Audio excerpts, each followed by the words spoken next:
Assalamualaikum warahmatullahi wabarakatuh.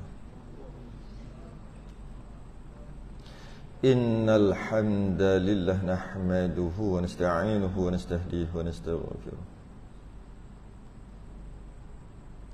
Wa na'udzu billahi min shururi anfusina wa min sayyiati a'malina man yahdihillahu fala mudilla lahu wa man yudlil fala hadiya lahu.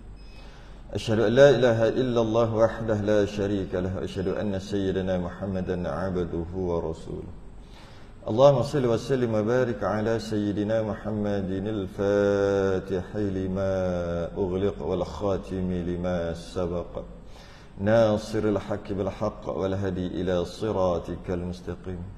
Sallallahu alaihi wa ala alihi wa ashabihi haqqa qadrihi wa miqdarihi al-'azim. Allahumma nawwir bil kitabi basari wa atliq bi lisani washrah bi sadri wasta'mil bihi jasadi wa hawli wa quwwatika fa innahu la hawla wa la quwwata illa bik.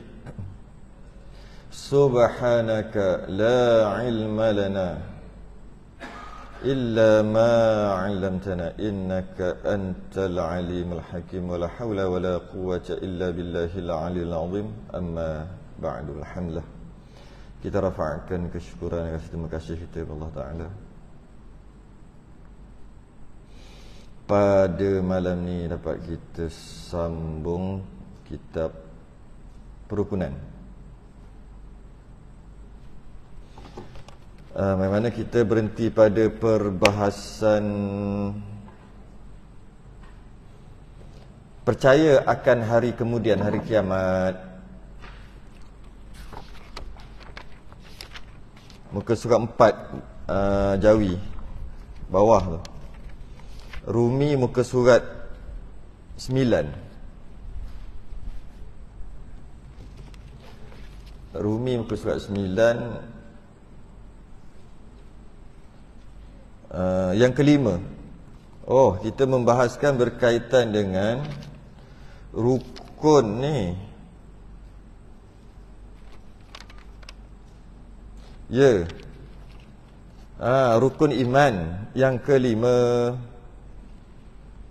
Rukun iman yang kelima,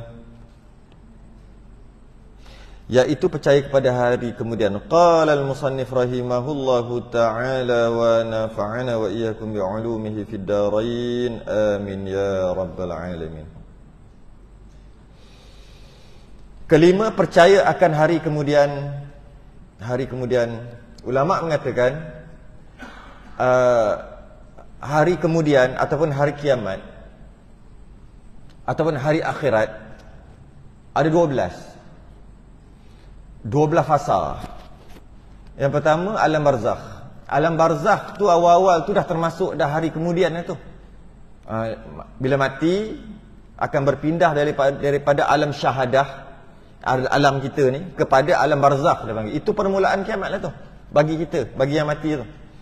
Pertama alam barzakh, kemudian akan berlaku tiupan sangkakala. Itu juga termasuk dalam hari kemudian, hari akhirat lah, hari kiamat. Alam barzakh, tiupan sangkakala, dibangkitkan, hari dibangkitkan, padang mahsyar, syafaat, hisab, pembahagian catatan amalan, mizan, haud ataupun kolam, ujian keimanan seseorang, sirat, dan last sekali jambatan sebelum ke syurga tu.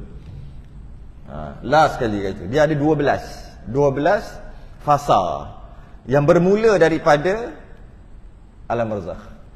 Bermula pada alam barzakh. Tu boleh tengok kat muka surat 9 tu. Kalau Rumi tu, Rumi 9. Percaya akan hari kemudian artinya menyungguh dengan hati akan bahawa hari yang kemudian itu hari kiamat. Kiamat tu bangkit, qiyam diri. Hari kiamat tu hari kebangkitan. Jadi hari yang kemudian, hari kemudian tu pula, apa maksud hari kemudian? Hari kemudian maksudnya habis hari. Dah tak ada hari. Lepas pada tu, itu dia panggil hari kemudian. Sebenarnya hari kemudian tu bukan hari. Sebab nak ada hari, kena ada matahari. Ada matahari, ada bumi, berpusing, kan? Pusing, barulah jadi hari. Siang campur malam, sehari dia panggil. Jadi kalau tak ada matahari, tak adalah hari. Habis tu hari kemudian tu apa? Hari setelah tak ada hari. Maknanya hari tu dah tak ada. Semua dah kan dah hancur lebur semua pada hari kiamat tu. Maka selepas pada tu dia panggil apa lepas pada tu? Nak panggil apa? Dia panggil hari kemudian. Hari kemudian tu selepas. Hari selepas. Hari selepas tiada lagi hari. Tu hari kemudian tu. Ataupun hari kiamat. Hari kiamat tu qiyam, berdiri atau bangkit. Hari kebangkitan, yang dah mati tu kemudian dibangkitkan balik. Hari kemudian itu hari kiamat lagi akan datang, ia hari kesudahan dunia, penghujung hari itu. Cuma kalau kita baca hadis, kita baca Quran, kita dengar riwayat-riwayat yang menceritakan tentang hari tahun pada hari kiamat, itu bukan hari. Itu nak bagi tahu lama je. Sebab dah tak ada hari dah. Ka'annahum yawma yarawnaha lam yalbathu illa 'ashiyatan aw duhaha. Dekat pada mahsyar nanti, bila kita perhati, kita ingat-ingat kita duduk kat dunia ni kan, duduk menunggu lama pun. Beribu-ribu tahun menunggu. Dia panggil mauqif, berdiri untuk menunggu perbicaraan. Lama, beribu tahun. Jap. Bila sebut ribu tahun, maknanya 1 tahun 12 bulan. 1 bulan 30 hari. 1 hari 24 jam. Tapi waktu tu mana ada matahari dah, kan dah kiamat. Matahari semua dah hancur. Bukan nak bagi tahu hari tu, nak bagi tahu lama je. Kemudian pergi jumpa Nabi Adam. Minta Nabi Adam, pohonlah pada Allah supaya mempercepatkan sikit. Nabi Adam kata, nafsi, aku, engkau. Kemudian 1000 tahun pula pergi cari Nabi yang lain. 1000 tahun cerita tadi. Kita hidup ka'annahum yawma yarawna lam yalbathu illa 'ashiyatan, 1 isyak je seumpama. Kita hidup kat dunia ni seumpama 1 isyak je. Berapa jam aja. Itu bukan nak dari sudut minit jam tu, nak bagi tahu lama tu aja. Sebab dah tak ada dah hari kesudahan dunia. Dah tak ada hari dah sepatutnya. Cuma nak faham macam mana? Kena sebut jugalah hari. Nak faham macam mana? Jadi hari kiamat ni pasti akan datang, dan dirahsiakan waktunya. Dan kenapa dirahsiakan waktu? Kerana pertama, yang paling besar sekali kita kata, kalau kita tahu bila kiamat, kita akan tunggu dekat-dekat lah. Orang kata gitu, sebenarnya tidak. Kita tak tahu bila hari kiamat itu rahmat. Sama macam kita tak tahu bila kita mati. Allah rahsiakan bila kita mati. Allah rahsiakan bila kiamat. Itu rahmat bagi kita.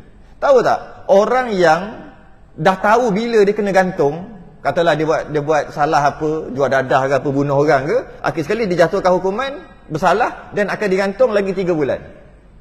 Tahu tak? Hidup dia 3 bulan tu terseksa. Sebab dia tahu bila dia nak mati. Walaupun setahun lagi kau akan digantung, pun terseksa. Sebab tu banduan akhir ni dia tak beritahu bila kena gantung. Dia cuma nanti. Tapi dah memang kena gantung kau, tapi tak tahu bila lagi. Mudah-mudahan dapat pengampunan diraja. Dia kata gitu. Sedangkan tak semestinya, mungkin tak dapat. Cuma tak beritahu bila tarikh tu. Bila dia beritahu? Esok nak gantung, hari ni beritahu. Masa tu awak nak makan apa? Kita orang belanja. Boleh makan masa tu? Tak lalu dah nak makan. Nak beritahu, bila kita tahu bila kita nak mati, bukannya semudah atau sebagus kata, kalau tahu kita nak mati bila, kan senang. Tak. Tak boleh. Tak boleh buat apa. Malah sila-sila nak makan pun tak boleh. Duduk tikar sejadah aja. Kalau makan pun tak boleh, duduk tikar sejadah, nak bangun sembahyang macam mana? Dah tak tidur, nak tidur pun tak boleh. Sebab dah tahu dah, lagi seminggu mati, lagi 2 minggu mati, lagi sebulan mati. Boleh? Sedangkan bila doktor kata awak ni kalau ikut ilmu kami, pengajian kami, 6 bulan lagi mati lah, pun lagi down dia. Sebab tu bila kita tak tahu bila hari kiamat, itu adalah satu rahmat bagi kita. Tapi itulah, bila begitu, itu yang kita rasa kita boleh hidup, kita boleh makan, kejap lagi nak makan lagi, lepas tu semayang malah, puasa malah. Malah baca Quran, malah mengaji. Sebab apa? Sebab tak tahu lah bila nak mati. Itu dari segi keburukan. Dari segi kebaikan, kita boleh hidup. Kalau kita dah tahu bila kita nak mati, kita dah mati dah pun awal-awal lagi. Kerana itu dirahsiakan hari kiamat. Yang pertama sebagai ujian bagi kita. Yang kedua untuk kita hidup. Kita nak hidup. Dan mempercayai hari kiamat ni memang tak berapa susah sangat. Sebab kita telah diasuh daripada kecil bahawasanya pasti ada hari akhirat, hari pembalasan. Kita dah diasuh daripada kecil. Dan kalau kita tengok apa yang berlaku, ketidakadilan yang berlaku, kita yakin datang sendiri. Mesti ada hari yang adil nanti. Kita tengok, orang kafir kaya-raya. 10 orang terkaya di Malaysia kafir. Dunia pun kafir. 100 orang yang terkaya di dunia kafir semua. Adil tak? Kita sembah Allah, Tuhan yang sebenar. Mereka tak sembah Allah. Mereka sembah patung, mereka sembah makhluk. Tiba-tiba kita pula yang miskin, mereka lagi kaya. Adil tak? Tak adil lagi kita. Mesti ada hari keadilan nanti. Bila hari keadilan nanti, kita dapat pembalasan yang baik, syurga. Waktu tu dia kata, memang adil sungguh. Memang dia dapat dunia je, aku dapat syurga. Pasti ada. Tak mungkin kita yang agama benar, kita yang sembah Tuhan yang benar, dengan mereka yang sembah Tuhan yang salah, mereka lagi kaya. Tak adil sebenarnya kalau tengok dari sudut dunia. Tapi kalau kita luaskan sampai ke akhirat, adil lah. Dia dapat kat dunia, kita dapat kat akhirat. Mana? Malah kita lagi untung, sebab kita selama-lamanya ke syurga. Jadi bila berlaku, kita tengok apa kesenangan yang berlaku orang kafir dapat, macam syurga dah bagi dia dunia ni. Kita akan kata, kalau hidup ni hanya dunia je, dan Allah itu adalah Tuhan yang benar, tak adilnya ni. Pasti ada satu alam lain, iaitu alam akhirat, yang waktu tu adil. Pasti ada. Dan kita tengok, orang baik kena aniaya, orang jahat elok lah. Kalau lah sekadar dunia je patut habis, tak adil. Patut orang baik lah. Orang baik lah hidup selesa. Orang jahat hidup sengsara. Ini tidak. Yang kita nampak, orang yang dianiaya, orang baik hidup dia Allah. Orang jahat hidup dia terjaga, siap ada bodyguard lagi. Orang kena tipu, merana sampai mati. Kena tipu hutang ke, kena tipu apa ke, jadi penjamin ke, orang kena tipu lah. Orang tu kena tipu, merana sampai mati. Orang yang menipu, elok-elok ada. Kejap pergi situ, kejap pergi luar negara, kejap pergi situ. Cuba kita tengok. Yang tipu umrah baru ni, kecoh baru ni. Tengok hidup. Lepas kena tangkap dah lah sekarang ni. Cuba kita tengok. Adakah adil macam tu? Kalau sekadar habis kat dunia, habis dah. Tak adil. Pasti ada selepas pada itu. Hari kemudian lepas pada itu, yang adil. Pasti ada hari pembalasan. Pasti. Akal kita yang sejahtera, kita akan kata pasti ada hari pembalasan. Dalamnya tu maksud pada hari kiamat tu dibinasakan Allah Ta'ala segala alam. Alhamdulillahi Rabbil Alamin. Tuhan sekalian alam. Mana banyak alam. Alam apa je lah. Semua alam dimusnahkan. Segala alam yang kita tahu dan yang kita tak tahu. Alam jin, alam malaikat, alam syahadah, alam tak apa nak sebut, alam roh, alam lahut, malakut, jabarut. Semua banyak mana alam ada yang kita tahu, mungkin yang kita tak tahu. Mungkin ada alam lain yang kita tak tahu. Semua akan dibinasakan. Dia bagi contoh, daripada 7 petala langit dan 7 petala bumi dan isi keduanya, semuanya binasa. 7 petala langit, 7 petala bumi. Bahasa dulu, petala. 7 petala langit, dia jarak-jarak. 7 petala bumi, dia rapat-rapat. Bumi ini ada 7 lapis. 7 lapis. 7 tu rapat-rapat macam kuih lapis. Langit pun ada 7. Nabi Mi'raj, Nabi cerita kita, dia antara satu langit dengan satu langit 500 tahun perjalanan. Maknanya langit, ni langit pertama, ni langit kedua, ni langit ketiga, ni langit keempat. Dia tak rapat. Tapi bumi, 7 petala bumi, 7 lapis bumi, dia rapat-rapat. Melekat. Melekatlah istilahnya. Dan isi keduanya semua tadi musnah. 7 petala langit, 7 petala bumi musnah. Dan dalam apa-apa yang ada isinya semua musnah. Dan demikian segala jin musnah juga. Jin tak nampak, musnah juga. Manusia musnah juga. Dan segala malaikat musnah juga. Dan segala binatang. Sebenarnya apa-apalah, semua sekali.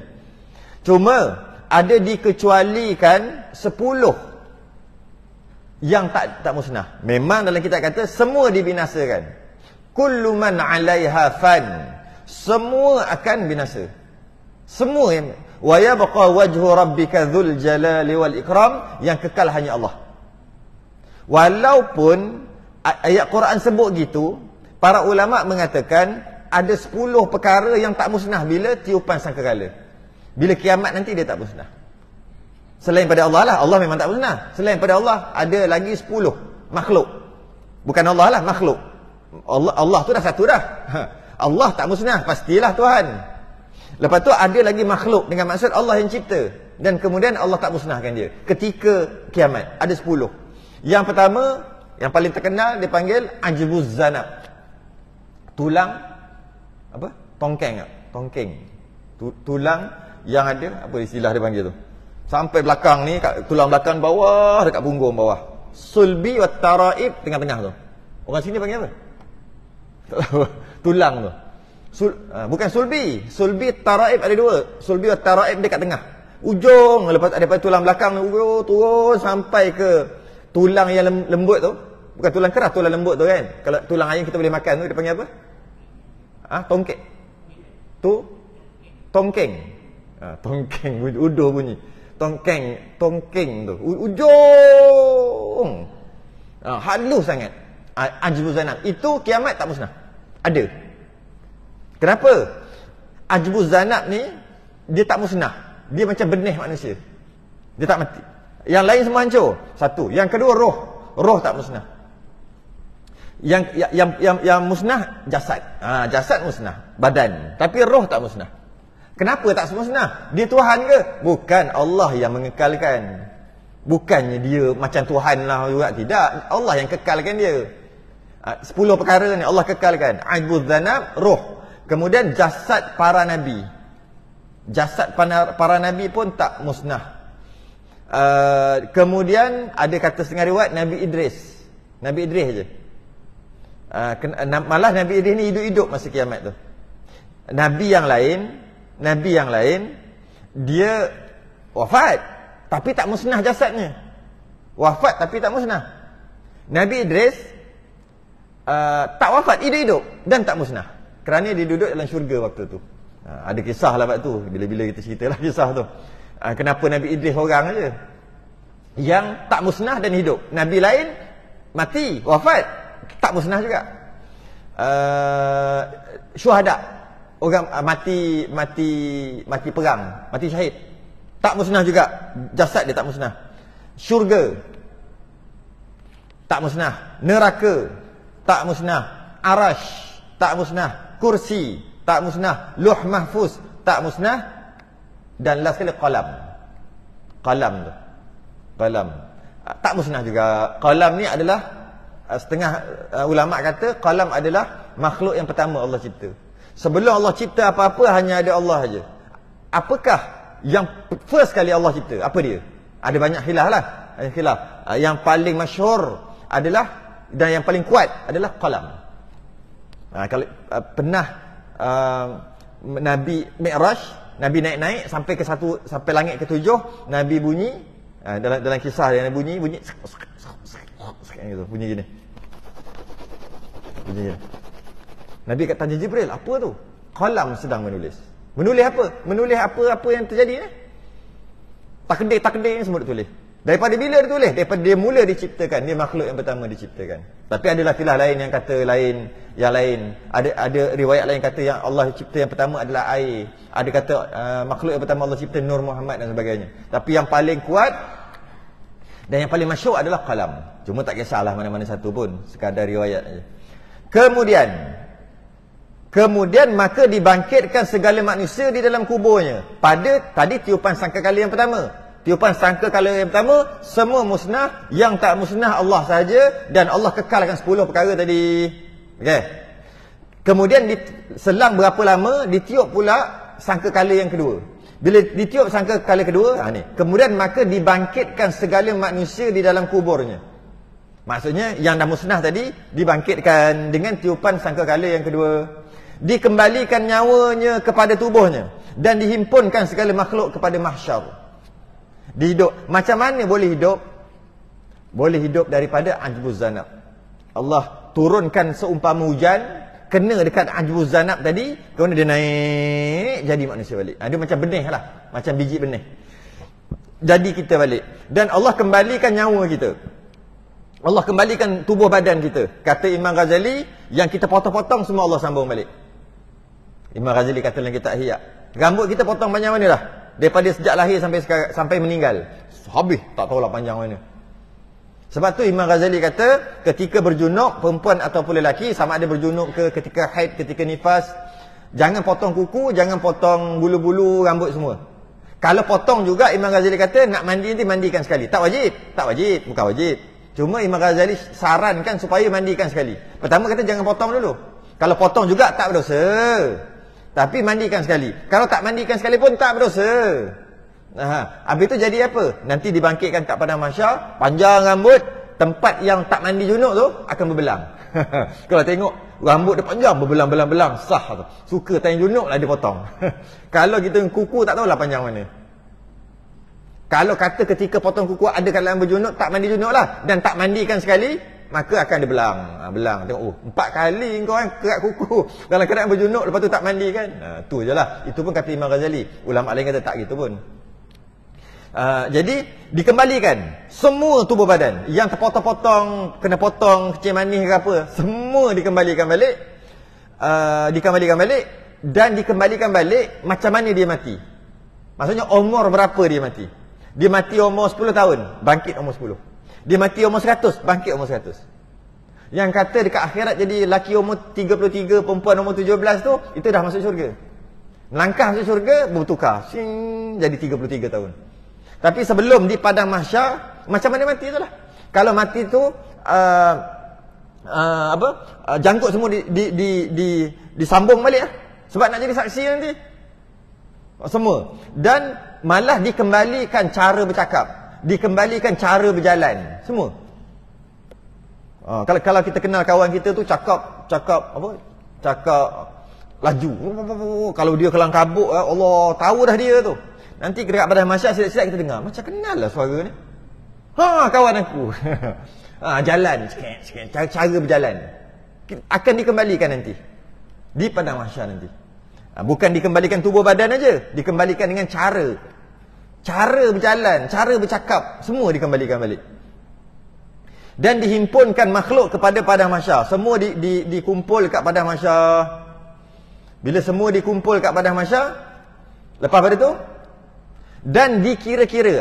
Bukan sekadar kumpul kat padang mahsyar. Kumpul kat padang mahsyar seronok, reunion. Tapi tak begitu. Dan dikira-kira ia akan mereka itu. Ada kira hisab, kira-kira tu hisab. Ada kira-kira dan ditimbang segala amal mereka itu.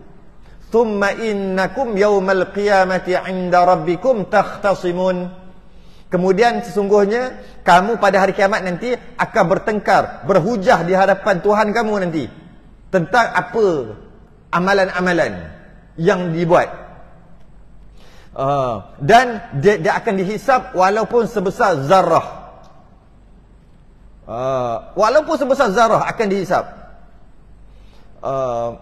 Dan yang dihisap ni hanya orang beriman. Orang tak beriman dia tak dihisap dah. Nak hisap apa? Dia tak beriman awal-awal lagi. Hisap ni nak kira dosa pahala. Yang jika pahala berat, masuk syurga. Dosa berat, masuk neraka. Sebab tu ada orang ada iman aja. Kalau orang dah tak ada iman, macam mana kebaikan dia buat banyak sekalipun, dia jadi seumpama dalam surah Al-Ankabut tu. Ankabut ni apa? Labah-labah. Macam sarang labah-labah aja. Orang kafir, perbandingan orang kafir buat amal baik seumpama macam sarang labah-labah. Tak kuat, kena angin sikit habis dah. Jadi kerana apa? Kerana mereka tak ada iman. Bila mereka tak ada iman, dekat padang mahsyar nanti tak bincang apa lagi. Tak ada berapa yang nak dibincangkan. Yang nak dihisap-hisap ni, mereka yang ada iman, walaupun iman tu sebesar zarah. Bila ada iman, baru ada bincangnya. Amalan yang dia buat, baru diterima. Ataupun tak diterima, baru cerita. Kalau iman dah tak ada, tak guna. Sedekah di mereka tak guna. Kan orang kafir, orang bukan Islam, Allah balas kebaikan dia di atas dunia kan. Kadang-kadang anak-anak dia jadi baik je. Aman je nampak hidup orang kafir ni. Sebab dia orang baik. Sebab orang kafir ada je baik. Baik ni sebab apa? Baik ni sebab hidup. Ni sebab agama tak baik lah. Baik aja dia baik. Malah dia lagi baik pada orang Islam kalau kita tengok. Dari segi amalan dia tu. Dengan jiran baik. Jadi bila macam tu, Allah balas kebaikan dia tu di atas dunia. Anak-anak dia semua baik-baik. Jadi dia tak susah hati. Orang Islam ni anak punya lah perangai. Jadi Allah balas. Dan ada yang mati mudah. Mati dia mudah je. Orang Islam nak mati punyalah nampak sakit, perit. Dia mati mudah, elok aje. Kenapa? Allah balas kebaikan yang dibuat yang tak ada nilai kat akhirat. Allah balas atas dunia. Tapi kalau orang tu ada iman, walaupun sebesar zarah, barulah ada timbang. Barulah ada yang sabar dia dikira ke tidak. Ibadah dia kira ke tidak. Baru dikira waktu tu. Walaupun iman dia sebesar zarah. Orang yang tak ada iman kekal neraka selama-lamanya.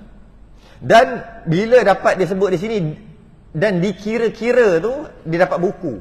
Kita dapat buku dikira, buku kira-kira, report card ataupun suhuf boleh juga. Yang mana dia akan ditimbang.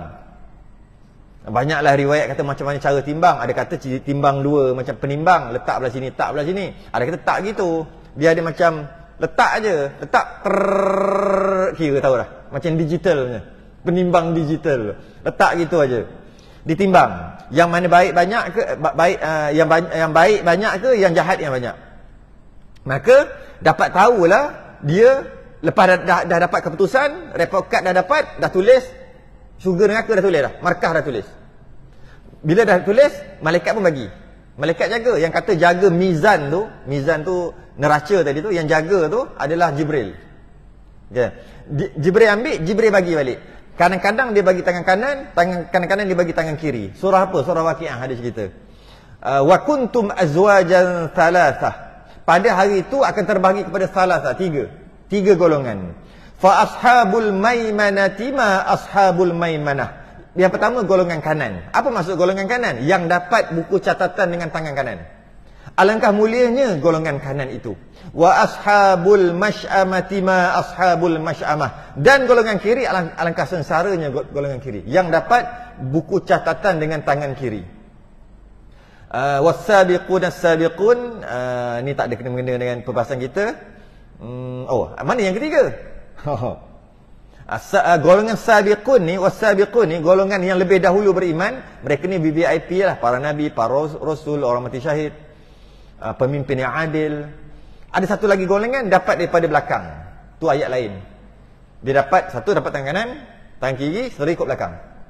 Yang kat kiri dan kot belakang tu celakalah dia. Maksudnya dia tak lulus. Dia tak lulus, dapat dah tahu. Yang dapat dengan tangan kanan, dia ada cerita dalam Quran juga, saya tak sempat cari ayat dia. Yang mana bila dapat tu, bila ditunjukkan diberi dapat, tangan kanan, tengok, oi, aku lulus. Dia akan pergi kembali kepada kaum keluarga dia dengan gembira.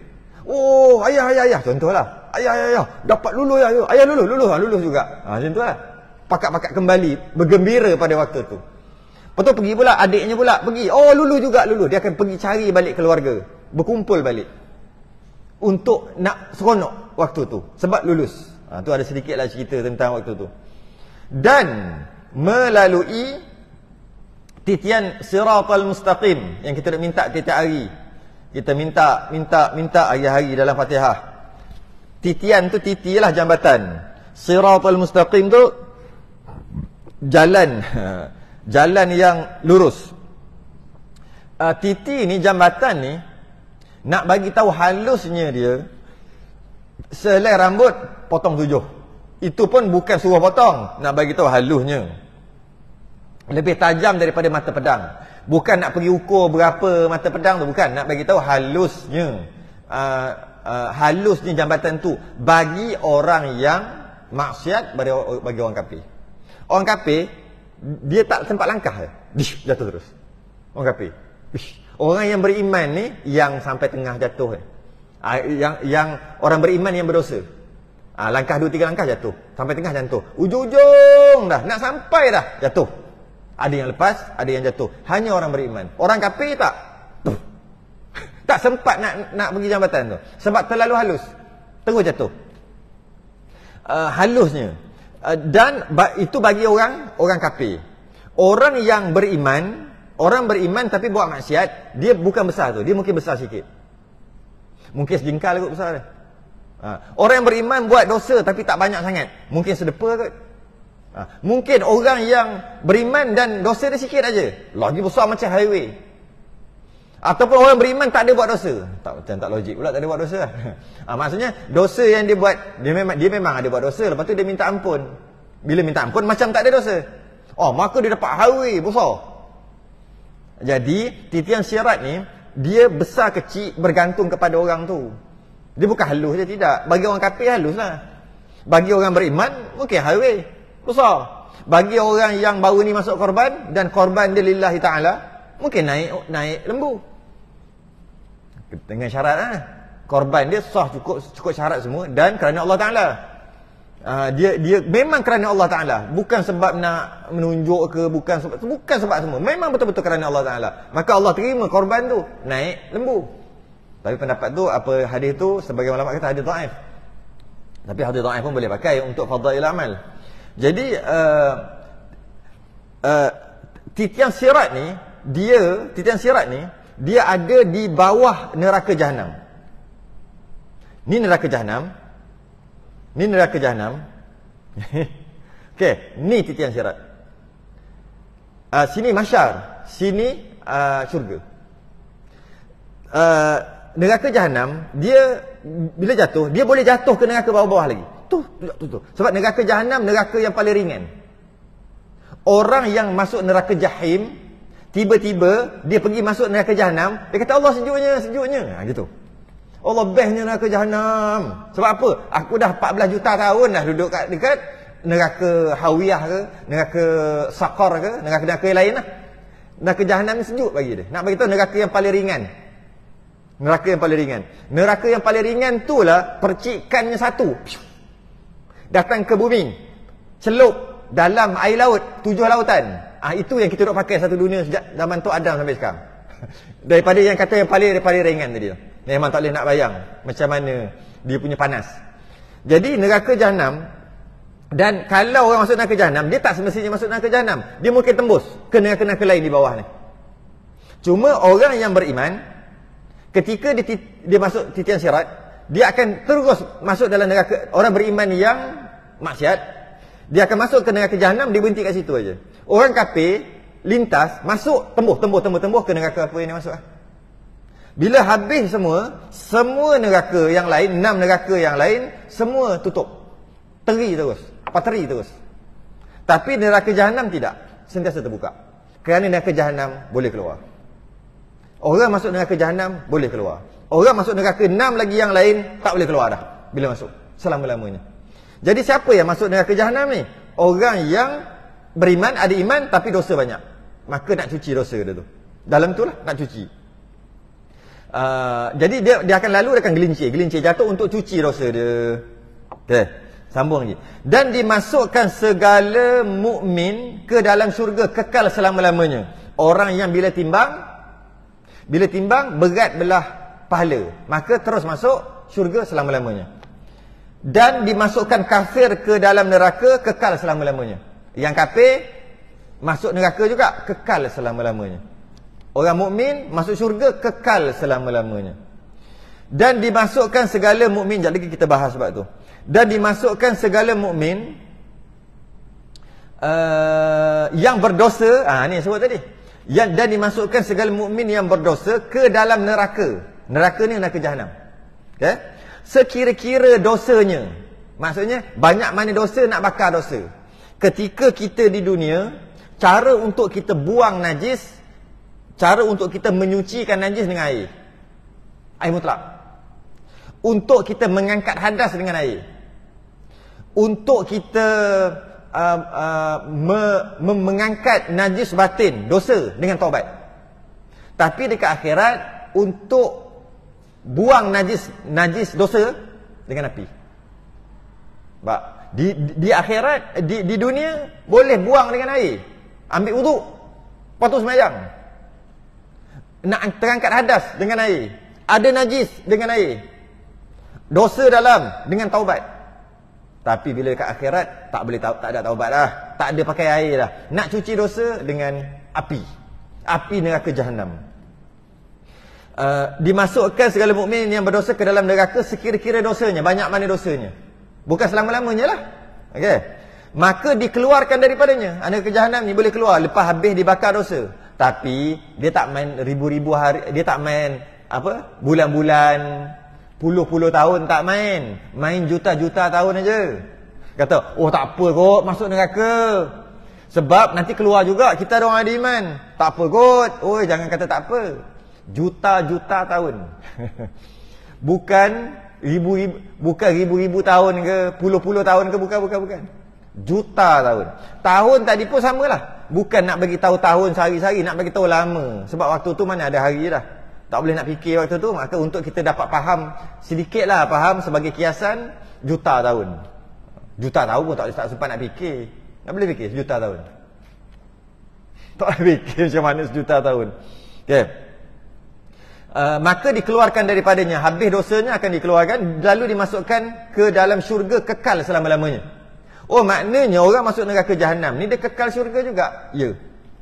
Jadi macam mana nak masuk neraka Jahannam? Oi, macam pelik macam mana nak kot. Bukan. Siapakah yang dimasukkan ke dalam neraka Jahannam? Mereka yang ada iman walaupun sebesar zarah.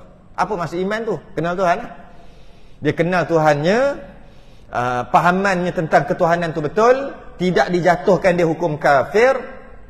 Walaupun dosa dia banyak, tak pernah semayang, tak pernah buat baik, berzina, mencuri seumur hidup, tapi tetap iman dia ada walaupun sebesar zarah, dia akan masuk ke dalam syurga juga. Kekal selama-lamanya dalam syurga.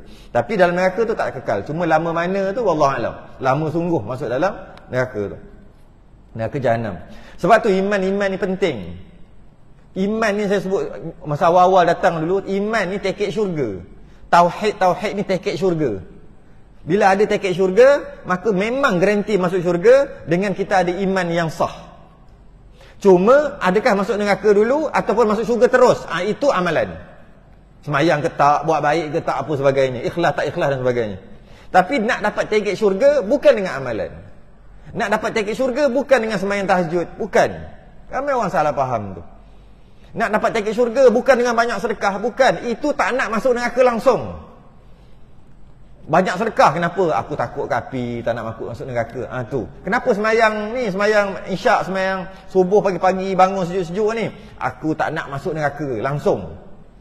Tapi semayang tu bukan yang menyebabkan boleh masuk syurga, bukan. Yang menyebabkan tiket syurga tu adalah iman.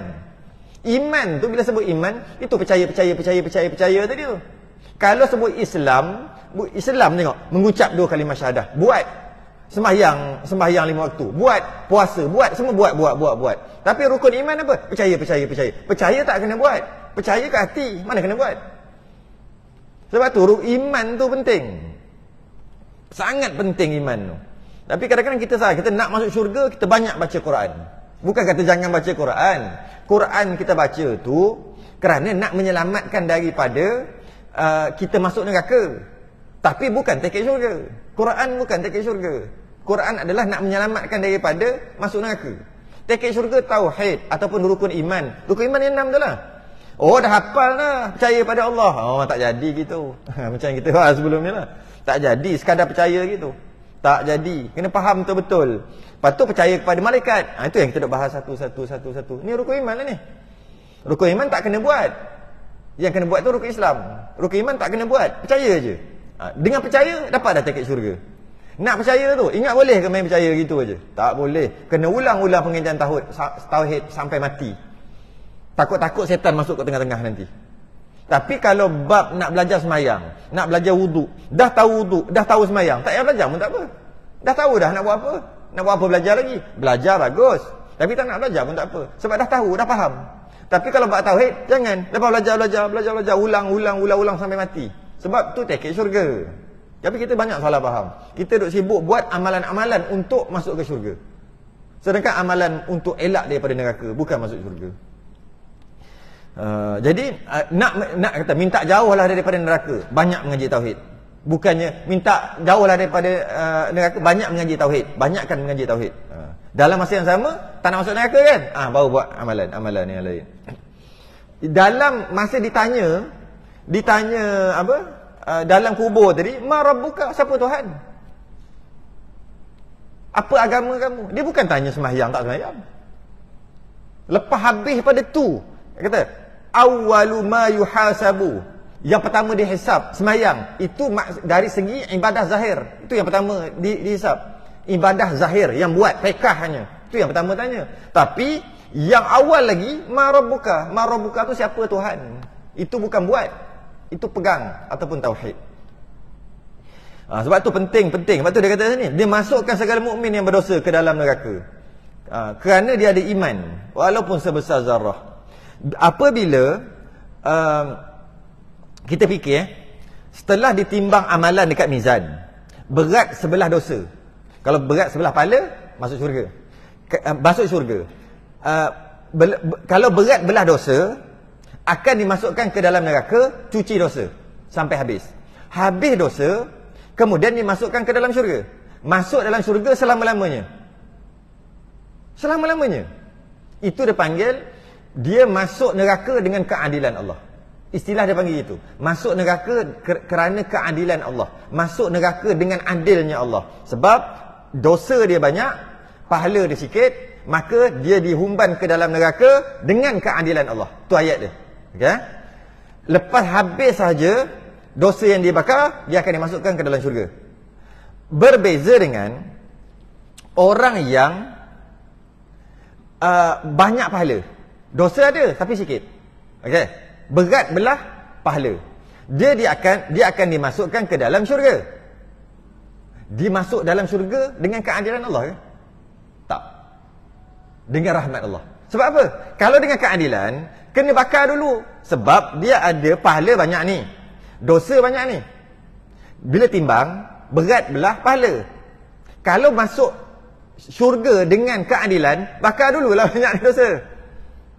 Lepas tu baru masuk syurga. Tapi kenapa masuk syurga terus tak bakar? Masuk dengan rahmat Allah. Kita masuk syurga dengan rahmat Allah. Kita masuk syurga dengan rahmat Allah. Orang yang masuk neraka dengan keadilan Allah. Tu betul beza kat situ.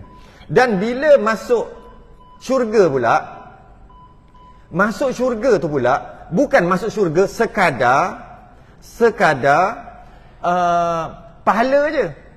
Dia masuk neraka sebab banyak dosa. Habis bakar dosa, dia masuk syurga. Berapa lama masuk syurga?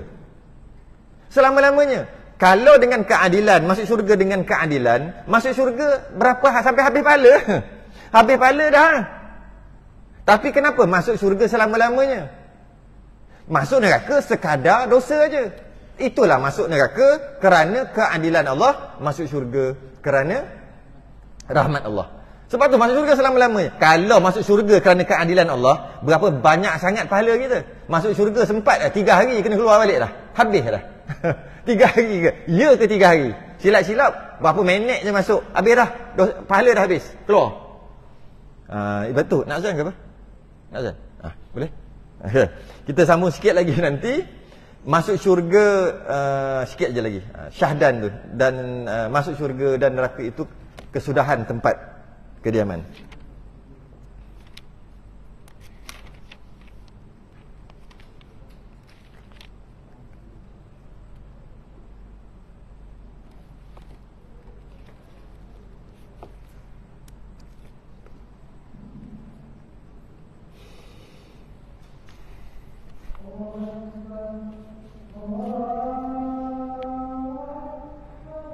Allahu Akbar.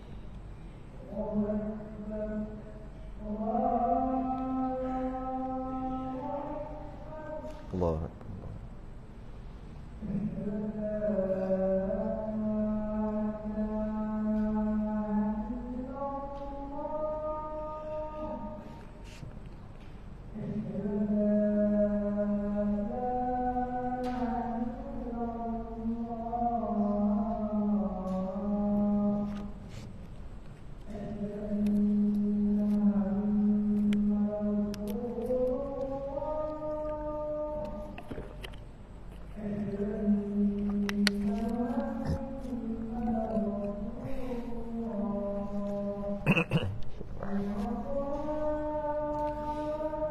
La haula wala quwwata illa billah.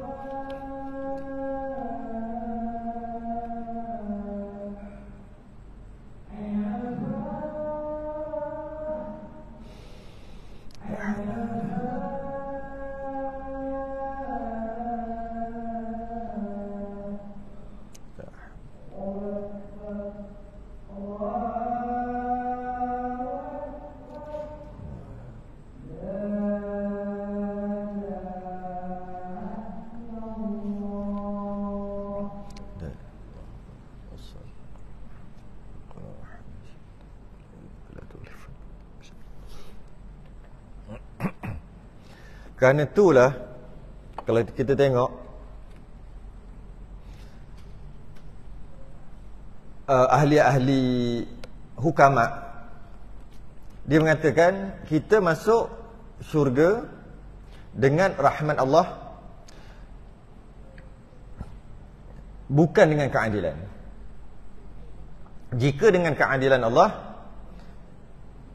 masuk syurga tu sekadar pahala yang ada. Itu pun kalau ada pahala. Kalau banyak sangat pahala, masuk syurga. Lepas pada tu, habis pahala tu, keluar. Tapi kenapa masuk syurga selama-lamanya? Bagi yang ada masuk syurga kerana pahalanya banyak, dosanya sikit, bila dia masuk syurga, dosa tadi tu burn, halal. Kira halal. Sepatutnya macam mana dosa dia yang sedikit tu? Halal. Bila termasuk dalam neraka sebab banyak dosa, lepas habis bakar dosa dia, masuk syurga selama-lamanya juga. Itulah masuk neraka dengan keadilan Allah, masuk syurga dengan rahmat Allah. Maka syurga itu maka syurga dan neraka itulah kesudah-sudahan tempat kediaman segala manusia. Last sekali tak ada, habis kat syurga ataupun habis kat neraka. Last. Tak ada dah. Dan tiada lagi mati, tak mati dah. Masuk syurga tak mati, masuk neraka pun tak mati dah. Dan berpindah isi kedua, tak berpindah dah. Habis dah. Habis. Saya tengok cerita, Jibril pernah cerita kat Nabi, dulu ada seorang lelaki, dia buat satu ibadah tak henti-henti selama 500 tahun. Cerita lama dululah. Orang dulu hidup 500 tahun, 1000 tahun biasa je. Seorang lelaki ni dia melakukan ibadah tak berhenti-henti selama 500 tahun. Dia mengasingkan dirinya dekat atas bukit, dekat sebuah pulau, seorang-seorang. Confirm dia tak buat maksiat, dia kata. Maka memang dia tak buat maksiat. Habis tu rezeki makan minum dia macam mana? Allah kurniakan rezeki kat dia, ada satu mata air sebesar ibu jari. Ada mata air dekat pulau tu. Untuk dia minum, untuk dia bersuci. Kemudian Allah bagi satu pokok delima. Tu je, berbuah untuk dia makan. Tu je. Selama 500 tahun dia beribadah. Doa dia pada Allah supaya Allah matikan dia dalam sujud. Dan akhirnya dia mati dalam sujud. Pada hari kiamat, ditimbang amalannya. Allah suruh malaikat masukkan lelaki tadi ke dalam syurga dengan rahmat aku, kata Allah. Lelaki tu kata, jap. Kenapa tak masukkan aku dengan amal baik yang aku buat 500 tahun? Kenapa masuk dengan rahmat Allah pula? Kata, masukkanlah aku ke syurga dengan amal baik yang aku buat. Atas permintaan dia, dikumpulkan segala nikmat-nikmat yang Allah bagi dekat dia, dan dikumpulkan semua pahala-pahala yang dia buat. Akhir sekali, seteguk air, tarik nafas, tak boleh nak bayar dah nikmat itu berbanding dengan dia buat ibadah 500 tahun. Nikmat yang kita tak sedar, itu baru tarik nafas. Nikmat sekecil-kecil nikmat. Apa nikmat yang kita kata? Makan sedap. Tak. Tu dah kira tu. Nikmat sekecil-kecil yang kita tak perasan. Nikmat buang air kecil. Buang yang kecil ni satu nikmat. Nikmat. Ada orang kalau susah nak buang okey lagi, kalau tak keluar. Saya ada kenal seorang, dia kata setiap kali nak kencing, dia akan berdebar-debar, muka dia merah. Sebab dia ada batu karang. Dia terpaksa teran sampaikan kelakar dia sebut. Masa dia cerita tu kelakar.